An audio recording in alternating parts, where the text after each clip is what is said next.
할렐루야. 하나님의 크신 은혜가 여러분과 함께 하기를 원합니다. 오늘 본문은 시편 23편입니다. 시편의 히브리 원제는 프살모이입니다. 그 뜻은 현악 반주에 곁들여 부르는 노래라는 말입니다.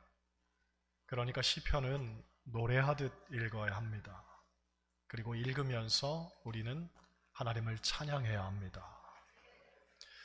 물론 그렇다고 시편의 내용이 다 행복한 것만은 아닙니다.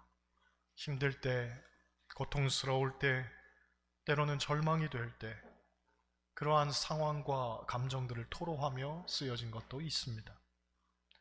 하지만 시편이 궁극적으로 하고 싶은 이야기는 바로 그때에도 하나님을 찬양해야 한다는 겁니다. 우리의 삶은 어떤 상황에서도 하나님을 찬양할 이유가 충분하다는 거죠. 오늘 보면 시편 23편만 해도 그렇습니다. 시편 23편은 한국의 그리스도인들이 가장 사랑하는 말씀으로 알려져 있습니다.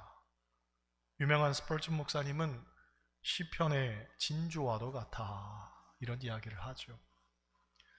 우리는 이 말씀을 읽을 때에 목가적인 낭만과 더불어 평안함을 느낍니다. 그래서 다윗의 상황이 아주 행복할 때에 이 시를 썼을 거라고 생각합니다. 하지만 그렇지 않습니다. 시편 23편은 다윗의 상황이 매우 어렵고 위험할 때 썼을 것이라고 성경학자들은 말합니다. 어떤 신학자는 다윗이 자기 아들 압살롬이 반역을 일으켰을 때 쫓겨나서 광야에서 도망 다닐 때 썼을 것이라고 추측하기도 합니다만, 분명한 것은 다윗이 4절 말씀처럼 사망의 음침한 골짜기로 다니고 있었다는 겁니다. 그러므로 다윗이 이 말씀을 쓸 때의 상황은 참 어렵고 힘들었을 것을 우리는 유추해 볼 수 있습니다. 하지만 중요한 건 그 순간에서도 다윗은 하나님께 감사하며 하나님을 찬양했다는 겁니다. 바라기는 여러분의 삶도 어떠한 형편에 있든지 또 어떠한 상황에 맞닥뜨려 있든지 오직 하나님만 찬양할 수 있는 삶 되시기를 바랍니다. 할렐루야. 1절 보겠습니다. 1절 같이 읽어요. 여호와는 나의 목자시니 내게 부족함이 없으리로다. 아멘. 다윗은 하나님을 나의 목자로 고백하고 있습니다. 여호와는 나의 목자시니라고 하죠. 이것은 참 중요한 고백입니다. 왜냐하면 우리가 신앙생활을 제대로 하기 위해서는 내가 만난 하나님에 대한 나의 고백이 있어야 하기 때문입니다. 여러분, 사랑에 빠진 연인들을 보면 이 세상에 수십억 명의 사람이 있어도 마치 이 세상에는 그 사람 하나밖에 없는 것처럼 그렇게 사랑합니다. 비견한 예지만 마찬가지죠. 하나님이 나의 목자가 되신다고 할 때에는 바로 그런 의미입니다. 세상에 수많은 이들이 있어도 나는 오직 하나님만 바라보겠다는 것이고, 또 세상에 수많은 사람들이 있어도 하나님은 오직 나만 바라보고 계심을 우리는 느끼는 거죠. 신앙생활할 때에 우리는 이러한 경험을 해야 됩니다. 하나님께서 나에게만 집중하시고 나에게만 관심하시고 나의 기도 한마디 한마디에만 귀를 기울이시는 것을 느껴야 합니다. 그래서 하나님 안에서 나란 존재가 세상의 주인공이 되었음을 느껴야 합니다. 어떤 면에서 신앙생활은 자기 중심적 역사 해석이라고 할 수 있습니다. 즉 하나님께서 모든 것을 다 나를 위해 준비하시고 이루어 가시는 것처럼 느끼는 거죠.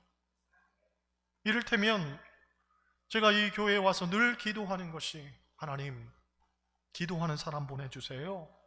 하나님, 헌신할 수 있는 일꾼들을 보내주세요 하는 겁니다. 요즘도 항상 그런 기도를 합니다. 그런데 그런 저의 기도를 듣고 하나님께서 응답하셨습니다. 그래서 여러분들이 여기 있는 거죠. 할렐루야. 이렇게 좋은 분들을 하나님께서 기도의 응답으로 보내주신 겁니다. 하지만 어떤 분은 이렇게 말할 겁니다. 목사님이 단단히 착각을 하시네. 내가 기도했기 때문에 그분들이 온 거예요. 내가 좋은 믿음의 동역자 보내달라고 하나님께 기도했어요. 사실 그 말도 맞습니다. 그분이 기도했기 때문에 하나님께서 이렇게 좋은 분들을 보내주신 거죠. 그분은 당신 입장에서 신앙생활을 해석하는 겁니다. 반면 새로 오신 분들은 뭐라고 하겠습니까? 그분들은 또 이렇게 말할 겁니다. 내가 좋은 교회, 좋은 목사님 만나게 해달라고 하나님께 기도했더니 하나님께서 그런 교회, 그런 목사님 붙여주신 거예요. 할렐루야. 특별히 아멘 하신 분들께 감사를 드립니다. 사실 그 말도 맞는 겁니다. 우리는 하나님 안에서 피차 주인공이 되어가는 거죠. 그러므로 우리는 서로에게 기도 응답인 겁니다. 이러한 고백, 그리고 이러한 관계가 하나님 안에서 형성되어야 비로소 우리는 하나님을 나의 목자로 고백할 수가 있는 거죠. 우리가 하나님을 목자로 고백한다는 것은 우리는 양이라는 말이죠. 여러분, 양에게 있어서 목자는 절대적입니다. 왜냐하면 양은 참 특별한 동물이기 때문에 그렇습니다. 양은 방향 감각이 없어서 어디서 왔는지 또 어디로 가야 하는지를 모릅니다. 내가 사는 곳이 어딘지, 내가 가야 할 곳이 어딘지 도무지 모릅니다. 그렇다고 자기를 보호할 만한 무기가 있는 것도 아닙니다. 날카로운 발톱이 있는 것도 아니고 사나운 이빨이 있는 것도 아니고 단단한 뿔이 있는 것도 아닙니다. 그렇다고 잘 도망갈 수 있는 빠른 다리가 있는 것도 아니죠. 목자의 도움이 없이는 도저히 살 수가 없는 동물이 양입니다. 그런데 사람의 존재가 양과 같다는 거죠. 우리는 한순간도 하나님의 도움 없이는 살 수가 없습니다. 사람이 많은 것을 알고 또 모든 것을 할 수 있을 것 같아 보이지만 인생을 깊이 들여다보면 하나님의 도움 없이는 한순간도 우리가 제대로 설 수가 없습니다. 그러므로 양에게는 목자가 있어야 하듯 사람에게는 하나님이 있어야 하는 겁니다. 오래전 우연히 들은 간증인데 두고두고 잊혀지지 않는 내용이 있습니다. 전주에서 목회하시는 목사님의 간증입니다. 이분이 교회 건축을 하다가 마지막에 2억이 모자라서 어려움을 겪게 되었다고 합니다. 흔히 건축할 경우 마지막 잔금이 어렵죠. 한두 번 건축 원금을 하다 보면 교인들이 지쳐서 마지막 남은 잔액을 모으기가 어렵습니다. 그 교회에서는 2억이 남았는데 쉽게 모아지지 않았나 봅니다.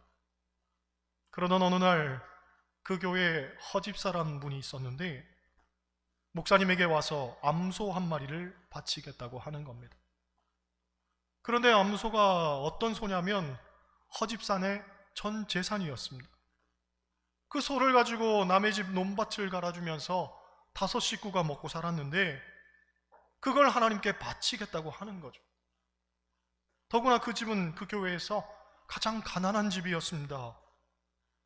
교회에서 구제를 해도 할 판이었는데 자기의 전 재산과도 같은 소를 바치겠다고 하니 사실은 말도 안 되는 일이었죠. 그래서 목사님이 인간적인 연민에 걱정이 돼서 허집사님을 불렀습니다. 집사님, 교회 건축도 중요하지만 가족들이 먹고 살아야 할 것 아니요. 다시 좀 생각을 해봐요. 그렇게 여러 번 권면을 했는데 도무지 허집사가 말을 듣질 않았습니다. 도리어 집사님 하는 말이 아니 제가 기도하고 결정한 일인데 목사님이 믿음 없게 왜 그러세요? 목사님 하나님 좀 똑바로 믿으세요. 그렇게 역정을 내는 거죠. 상황이 이러하니 더 이상 말을 하는 것도 무의미하다는 생각이 들어서 결국 허집사가 하나님께 소를 바치는 것을 승낙하게 됩니다. 주일날 아침 목사님이 사택에 있는데 갑자기 매 하는 소리가 나는 겁니다. 무슨 일인가 하고 나가봤더니 허집사가 소를 끌고 온 겁니다. 목사님 생각에는 이 집사님이 소를 팔아서 헌금으로 바칠 줄 알았는데, 아니 그게 아니라 소를 직접 끌고 1시간이나 되는 거리를 걸어서 온 거죠. 게다가 하나님께 바칠 거니까 교회 예배당 안에 소를 들여놓겠다고 엄포를 놓더니 결국 피아노에다가 소를 묶어놓고 예배를 드리게 되었습니다. 그런데 그날 마침 서울에 사는 목사님의 친구 하나가 새벽 예배를 마치고 친구가 목회하는 그 전주로 내려와서 주일 예배를 같이 드리게 되었습니다. 그런데 난데없이 예배당 안에 소가 있는 거죠. 이게 어떻게 된 일이냐고 물으니 목사님이 이만저만한 이야기를 친구에게 설명을 한 겁니다. 그 말을 들은 친구가 이 허집사님 마음에 너무 감동이 돼서 예배 시간 내내 울면서 드리는 거죠, 예배를.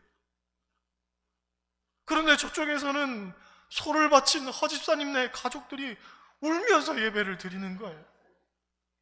물론 가끔은 소도 어메 하며 울면서 예배를 드렸습니다. 이쪽에서는 친구가 울고 저쪽에서는 소집사님 가족이 울고 그걸 보는 목사님도 울고 마침 소까지 울고 하니 예배가 제대로 드려질 수가 없었습니다. 그렇게 예배가 끝나자 서울서 온 친구가 목사님께 물었습니다. 이보게 친구, 이 소값이 얼마인가 물으니 옆에 있던 장로님이 얼른 대답했습니다. 요즘 시골에서는 소값이 똥값인데요? 가만히나 있었으면 좋았을 것을 말이죠. 눈치 없는 장로님이 너무 미웠습니다. 서울서 온 목사님 친구가 말했죠. 내가 이 소를 사겠네. 내가 예배 드리면서 회개를 많이 했다네. 알다시피 내가 고등학교 때부터 예수를 믿어서 지금까지 하나님 복을 많이 주셨는데 생각해보니 내가 하나님께 빚진 게 너무 많은 것 같네. 일단 지금까지 예수 믿으면서 11조 떼먹은 거 생각해보니까 한 1억 6천만 원 정도 되는 것 같은데 내가 그 돈으로 소를 사겠네.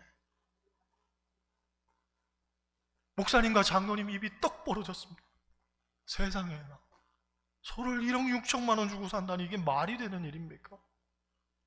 게다가 그 친구분이 하는 말이 나에게는 저 소가 있어봐야 짐밖에는 안 되니까 저 소를 꼭 필요한 사람에게 선물로 주고 싶다네 하더니 허집사에게 다시 돌려준 거죠.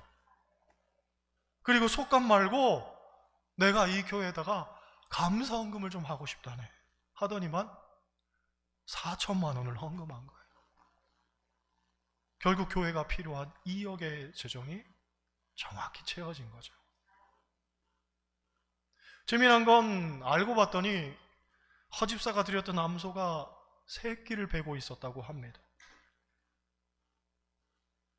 허집사가 소를 하나님께 바치기로 결심하고 난 그 다음 새끼를 뵌 걸 알게 된 거죠.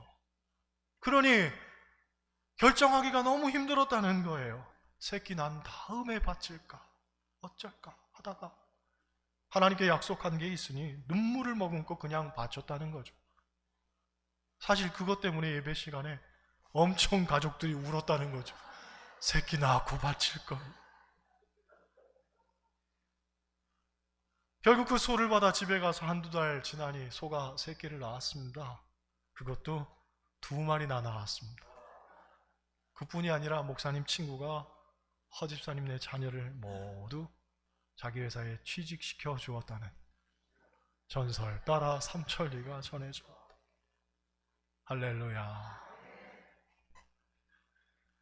우리가 주변을 보면 내 계산법대로 사는 사람들이 많습니다. 하나님을 믿노라 하면서도 내 생각의 범주를 넘어서지를 못하는 거죠. 그런데 항상 보면 그 사람들은 딱 그만큼만 삽니다. 그 이상 살지를 못합니다. 그러니 인생에 만족이 있을 수 있겠습니까? 열심히는 살지만 늘 부족한 거죠. 허덕대며 사는데도 늘 공허한 겁니다. 반면 하나님의 계산법에 맡기고 사는 사람들은 상상할 수 없는 일을 경험하며 삽니다. 곧 하나님의 풍성하신 은혜를 누리고 그분의 채우심을 맛보며 사는 거죠. 그러니 그들은 만족을 누리며 사는 겁니다. 내게 부족함이 없으리로다. 그 고백을 할 수밖에 없는 거죠. 바라기는 여러분도 하나님을 나의 목자로 모시고 하나님의 인도하심에 맡기고 사시기를 바랍니다. 그래서 부족함이 없는 참된 만족을 누리며 사시기를 소원합니다. 할렐루야. 3절 보세요. 3절 같이 읽습니다. 내 영혼을 소생시키고 자기 이름을 위하여 의의 길로 인도하시는도다. 아멘. 내 영혼을 소생시키시고 라고 하죠.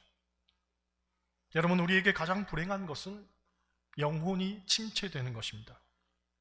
왜냐하면 영혼이 침체되면 하나님과 당연지사로 멀어지게 되고 결국은 사단의 미혹 가운데 사망의 음침한 골짜기로 빠지게 되기 때문에 그렇습니다. 여러분, 사람에게는 육이 있고 영이 있습니다. 우리의 육도 건강해야 하지만 영이 더 건강해야 합니다. 엄밀히 보면 육은 잠자도 되지만 영은 잠들면 안 됩니다. 영이 침체되고 영이 곤비하면 안 되는 거죠. 그건 사망으로 가는 겁니다. 그렇기 때문에 하나님께서는 침체되고 잠들어 있는 우리의 영을 소생시켜 주는 겁니다. 소생시킨다는 말은 영어로 revive라고 하는데 이 말 속에는 부활이란 뜻도 있습니다. 완전히 죽었던 것이 다시 살아나는 게 부활 아닙니까? 곧 우리에게 진짜 필요한 건 부활이라는 겁니다. 다시 말해 우리의 열정이 적당히 식었다가 다시 회복되는 정도가 아니라 완전히 단절되고 끊어지고 닫혔던 것들도 놀라운 모습으로 다시 살아나는 것, 그것이 부활인 거죠.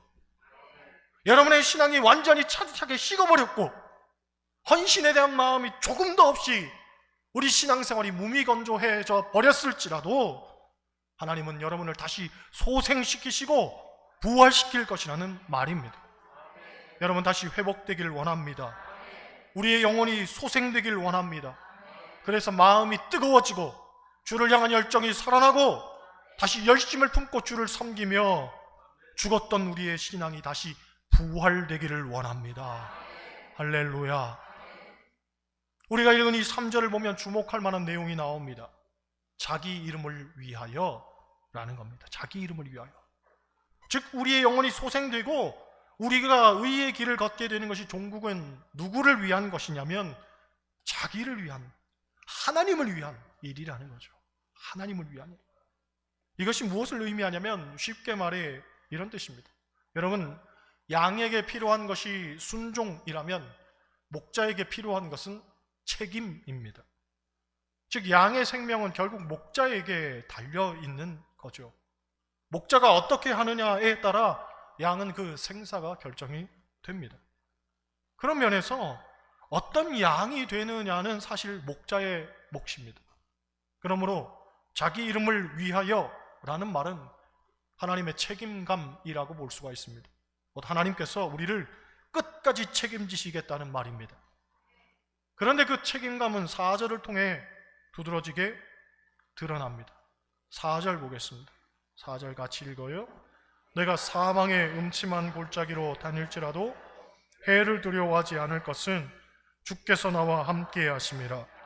주의 지팡이와 막대기가 나를 안위하시나이다. 아멘. 성경시대 광야에는 위험한 짐승들이 많았는데 그것들로부터 양을 지키고 보호하는 것이 목자의 아주 중요한 일이었습니다. 아모스 3장 12절을 보면 목자가 사자 입에서 양의 두 다리나 귀 조각을 건져낸 것 같이 라는 표현이 나오고, 이사야 31장 4절을 보면 큰 사자나 젊은 사자가 자기의 먹이를 움키고 으르렁거릴 때 그것을 치려고 여러 목자를 불러왔다는 표현이 나옵니다. 여러분, 사자나 곰이나 늑대로부터 양을 보호하는 일은 정말 목숨 걸고 해야 되는 일입니다. 특히나 맹수들은 밤에 더욱 들끓었기 때문에 밤에도 뜬 눈으로 지새우는 것이 다반사였다고 하죠. 그래서 창세기 31장 40절을 보면 야곱이 삼촌 라반의 집에서 양을 키울 때를 이렇게 회상합니다. 내가 이와 같이 낮에는 더위와 밤에는 추위를 무릅쓰고 눈 붙일 겨를도 없이 지냈나이다. 목자는 눈 붙일 겨를도 없이 그렇게 사는 직업이죠. 이런 고통스러운 일을 목자가 하는 거죠. 그래서 성경시대 목자는 천대받는 직업이었다고 합니다. 너무 고통스럽고 힘든 일이었기 때문입니다. 그런데 성경은 우리 하나님이 목자라는 거죠. 오직 양을 위해서 자기의 모든 삶을 송두리째 내어놓는 목자라는 겁니다. 요한복음 10장 11절을 보면 예수님께서 말씀하시기를 나는 선한 목자라. 선한 목자는 양들을 위하여 목숨을 버리거니와 라고 말합니다. 양이 뭐라고 목숨을 버린단 말입니까? 그런데 선한 목자는 그래야 한다는 겁니다. 그리고 우리 주님께서 그렇게 하셨습니다. 다윗은 인생에서 평탄한 길만 다닌 건 아니었습니다. 사망의 음침한 골짜기도 다녔습니다. 물론 그것이 구체적으로 무엇을 의미하는지 특정할 수는 없지만 다윗의 삶을 보면 수많은 어둠의 골짜기들이 있었죠. 하지만 그때마다 기적적으로 개입하시는 하나님의 손길을 경험하면서 하나님이 함께 하시니 어떠한 해도 두려워할 필요가 없겠구나 하는 걸 깊이 느꼈던 겁니다. 여러분, 우리도 돌아보면 지금까지 살아오는 동안 수많은 죽음의 고비를 넘기고 왔습니다. 우리가 알든 모르든 인정하든 인정하지 않든 그것과는 상관없이 다 하나님의 도움을 받고 살아왔습니다. 사실 엄밀히 말해 누구도 하나님의 도움 없이 지금까지 존재할 수는 없습니다. 내 힘으로 살아온 것 같고 내 힘으로 버텨온 것 같지만 그렇지 않습니다. 다 하나님의 지팡이와 막대기가 나의 삶에 간섭하셨기 때문에 우리는 지금에 가진 이 삶의 안위를 누릴 수가 있는 거죠. 5절 말씀 보겠습니다. 5절 같이 읽어요. 주께서 내 원수의 목전에서 내게 상을 차려주시고 기름을 내 머리에 부으셨으니 내 잔이 넘치나이다. 아멘. 예수 믿는 우리가 마음이 아플 때가 언제냐면 하나님 믿지 않고 교회를 비난하는 사람 앞에서 넘어질 때입니다. 그때 우리는 하나님의 영광을 가리는 것 같고 전도의 문이 막히는 것 같아 마음이 아픕니다. 그런데 하나님은 다윗이 넘어지기를 바라는 사람들 앞에서 상을 베풀어 주셨다고 하죠. 하나님의 이름을 모독하던 골리앗과 싸울 때에도 하나님께서 다윗을 이기게 하셨고 원수 블레셋 앞에서 상을 베풀어 주셨던 겁니다. 많은 사람들은 다윗이 물맷돌을 잘 던졌다고 말하지만 사실은 그렇지 않습니다. 작은 소년이 갑옷으로 무장한 거인 골리앗의 이마에 물맷돌을 정통으로 맞춰서 그를 쓰러뜨릴 확률은 인간적으로 볼 때 거의 없습니다. 하나님이 하시지 않고서는 불가능한 일입니다. 다윗이 한 일 같아 보이지만 우리는 그 이면에 역사하시는 하나님을 볼 수 있어야 합니다. 내 힘으로 열심히 사는 것 같지만 그렇지 않습니다.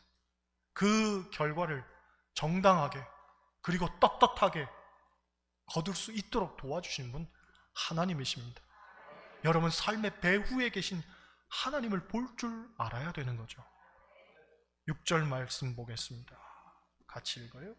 내 평생의 선하심과 인자하심이 반드시 나를 따르리니 내가 여호와의 집에 영원히 살리로다. 아멘. 하나님의 은혜는 늘 우리를 따라다니며 도우십니다. 지금껏 그러했지만 앞으로도 그러할 겁니다. 조엘 오스틴 목사님의 책을 보면 이런 얘기가 나옵니다. 한 번은 교인 하나가 대기업에 취직하려고 원서를 냈다고 합니다. 그런데 지원자 대부분이 자기 교인보다 훨씬 경험이 많고 자격 요건도 좋았기 때문에 교인이 걱정을 많이 하더라는 거죠. 그래서 목사님이 권면하기를 매일 아침 일어나서 아침마다 하나님의 은혜를 선포하라고 했습니다. 내 능력, 내 자격 가지고는 안 되니까 하나님께서 도와달라고 매일 간절히 사모하며 기도하라고 했죠. 결국 여러 번의 면접 끝에 이분이 최종 합격자가 되었습니다. 그런데 재미있는 건 입사한 후 면접에 참여했던 회사 중력이 이런 말을 하더라는 거죠. 왜 당신을 고용했는지 우리도 잘 이해하기 힘듭니다. 당신보다 경험이 많은 사람도 있었고, 당신보다 이력이 더 좋은 사람도 있었고, 당신보다 더 유능할 것 같은 사람도 있었습니다. 그런데 이상하게 당신에게는 다른 사람보다 끌리는 뭔가가 있었습니다. 그게 뭔지는 모르겠지만 다들 공통된 그런 느낌을 받았기 때문에 당신을 고용하게 되었습니다. 그 말을 들으면서 이 집사님이 속으로 이렇게 생각했다고 합니다. 당연히 나에게 끌릴 수밖에 없지. 내 안에는 하나님이 계시니까. 할렐루야. 우리 옆 사람과 인사하시겠어요? 나에게 끌릴 수밖에 없습니다.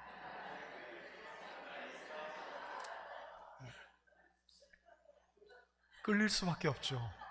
왜? 내 안에는 하나님이 계시니까. 여러분 안에 하나님이 계십니다. 그래서 하나님이 하십니다. 내가 하는 게 아닙니다. 우리의 삶은 하나님이 이끌어 가십니다. 하나님이 이끌어 가시기에 우리의 삶에는 부족함이 없습니다.